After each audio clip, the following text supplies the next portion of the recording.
po mga mamis, nandito po ulit tayo ngayon at tuturuan ko naman kayong gumawa ng special homemade embutido. So pakita na natin yung mga ingredients natin. Ito, nagpagiling na tayo ng carrot, sinama na natin sa giling, and sibuyas, at saka yung baboy. So pinagiling ko na siya para mas mabilis. And then meron tayo ditong pasas, keso, hotdog, asin, paminta, breadcrumbs, at saka sugar. Lagyan natin siya ng konting sugar. So, madali lang ito, napakadali nitong gawin. Paghahalu-haluin lang natin yung mga ingredients. So, pwede na natin ilagay yung hotdog.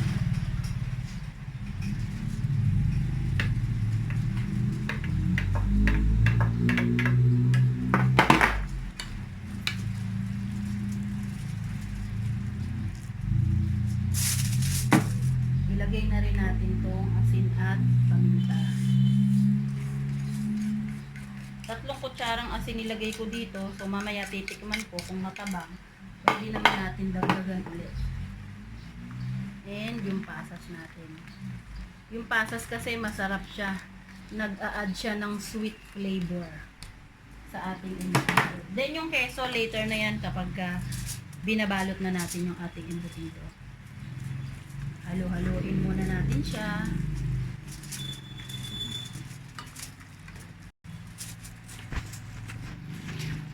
Haluin lang maigi yan. Tapos, hayaan muna natin siya ng mga 15 to 20 minutes once na nahalo natin kasi para maghalo-halo na yung flavor niya.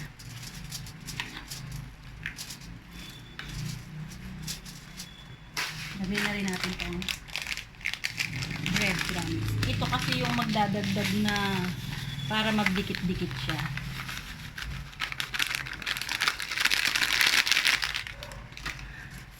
Itong embutido na to ay ginagawa kong business.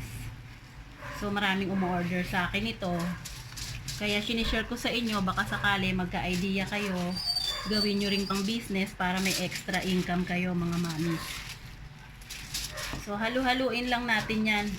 And then, pag halong-halo na, later, pwede na nating ibalot. Papakita ko sa inyo kung paano siya ibalot mamaya.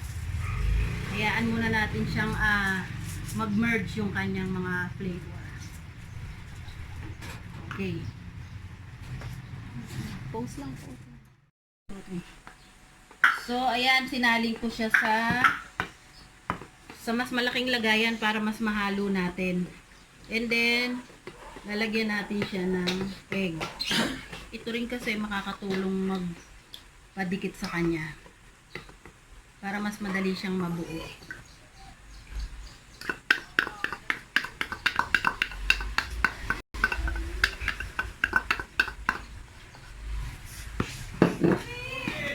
Then, konting sugar. To add the flavor. Yeah, buddy. Then, mix well. Haluing mabuti. And then, later on, pwede na siyang ibalot. Pero, magsasample na ako ng isa. Para matutunan nyo kung paano yung pagbalot ng embutido.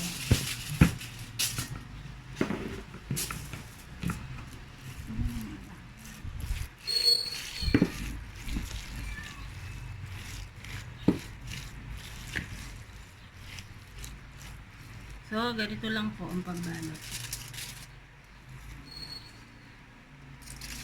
Maglalagay lang kayo dyan.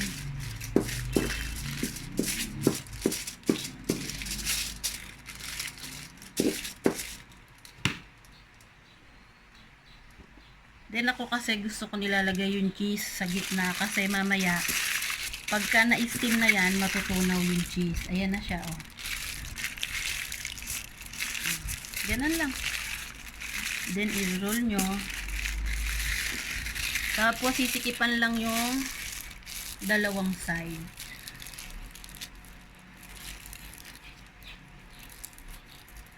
Ayan na po. Meron na tayong embutido. I-steam na lang natin siya mamaya. So, ganun lang po. Tuloy-tuloy lang.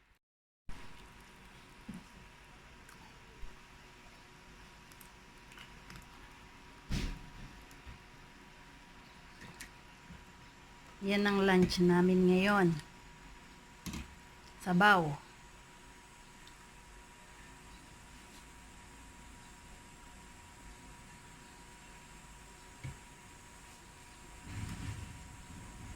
Sarap.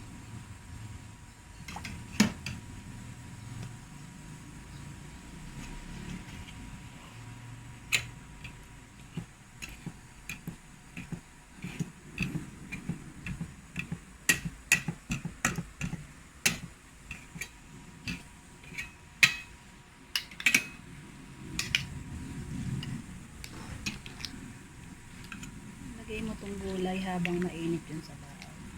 Yan. Para itong pechay, bagong harvest ko yan, galing sa tanim ko. Yan. Para malutot siya. Itong repolyo,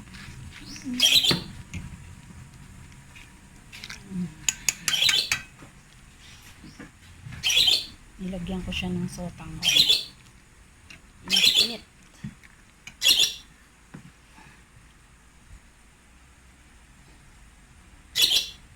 Kain po tayo.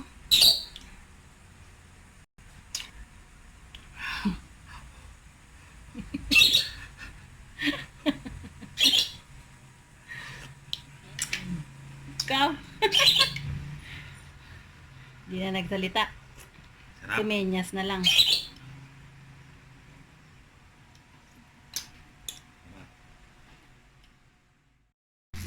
Tikman natin yung bagong luto nating embutido.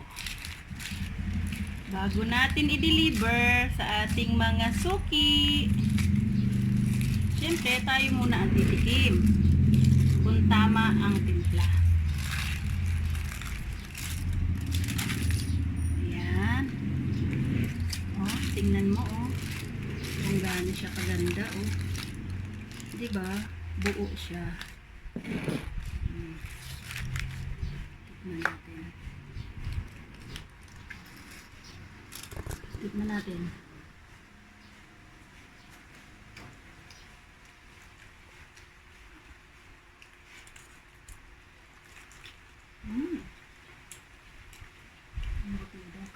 Karne. Isa pa.